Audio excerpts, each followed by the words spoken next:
Bipolar disorder has to be one of the most complex and, frankly, misunderstood mental health conditions out there. We're not just talking about mood swings here. It's a profound illness that can take years to correctly identify. So today, we're going to break down exactly why that is and explore what a modern, effective treatment journey actually looks like. Let's dive in.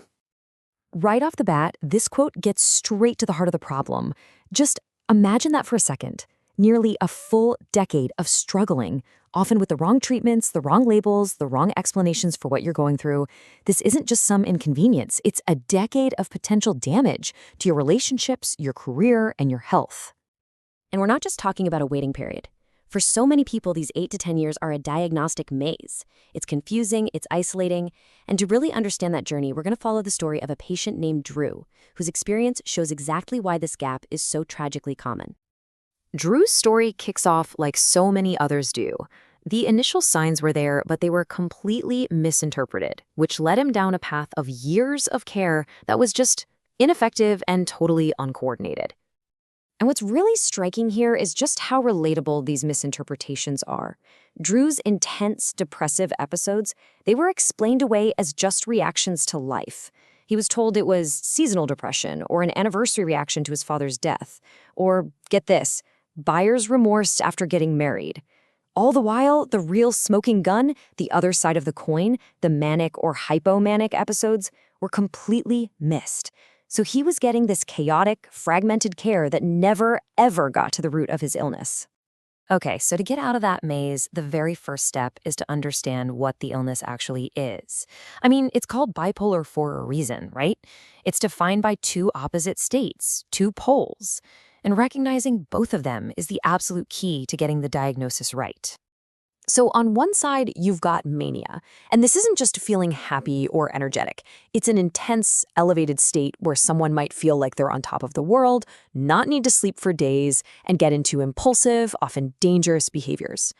And on the complete opposite side, you have depression, that state of profound sadness, losing interest in everything, and feeling totally worthless. The illness is the cycling between these two extremes. And it's definitely not a one-size-fits-all condition.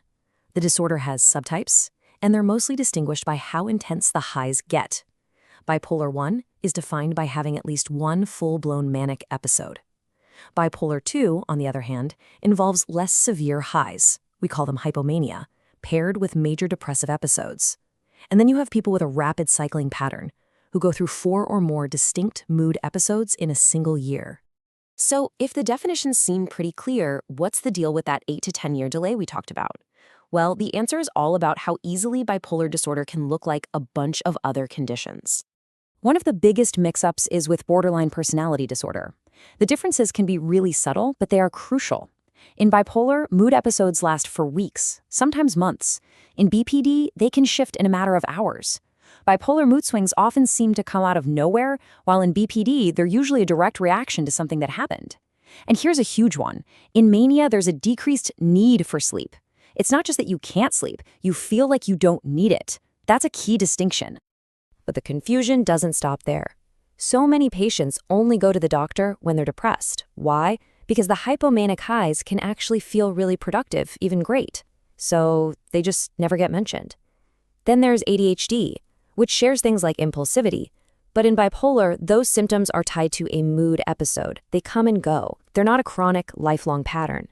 And of course, substance use can mimic mania, which makes it absolutely vital to untangle what's causing what. Okay, so we've really dug into the problem. So what's the solution? Well, it's not a single magic pill. Modern treatment is all about an integrated toolkit, a really comprehensive and flexible way to manage this complex, lifelong condition. The main idea here is that treatment is a moving target. The illness can change over time, so the strategy has to change with it. Effective management requires this dynamic combo of medication to help stabilize the brain's biology and psychotherapy to build skills, awareness, and resilience. You really need both.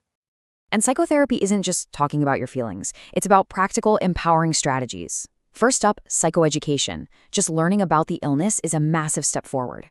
Second, stabilizing rhythms. Simple things like a consistent sleep schedule are incredibly powerful for keeping your mood stable. And third, relapse prevention, learning to spot your personal warning signs that an episode might be coming so you can get ahead of it. Now, this quote points to a huge and honestly an often missed piece of the puzzle: the family. The people you live with, your loved ones, they're on the front lines. They often see the changes first and are desperate to help, but sometimes the system just shuts them out.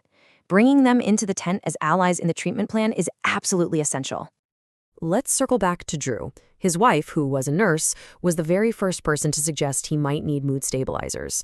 She was actively helping him regulate his sleep schedule, but when she tried to call his psychiatrist with her concerns, the doctor just wouldn't return her calls. That lack of collaboration, it pushed them away, and in the end, it undermined Drew's treatment. So this brings us to a final, really crucial shift in thinking. Bipolar disorder isn't something you cure, like you would an infection. It's a chronic condition. And the goal is effective, lifelong management that allows you to live a full and meaningful life. The reality of this journey is captured in this one statistic. A long-term study found that even with treatment, people with bipolar 1 were still symptomatic to some degree for nearly half the time, 47% of the weeks they were followed. That really underscores why continuous, proactive management is just so important. So what this all means is that we have to shift the goalposts. Success isn't the complete, total absence of symptoms forever. Success is about making the episodes less frequent, less severe, and shorter when they do happen. And that is a much more realistic, hopeful, and achievable goal. And this is what that successful management looks like in the real world.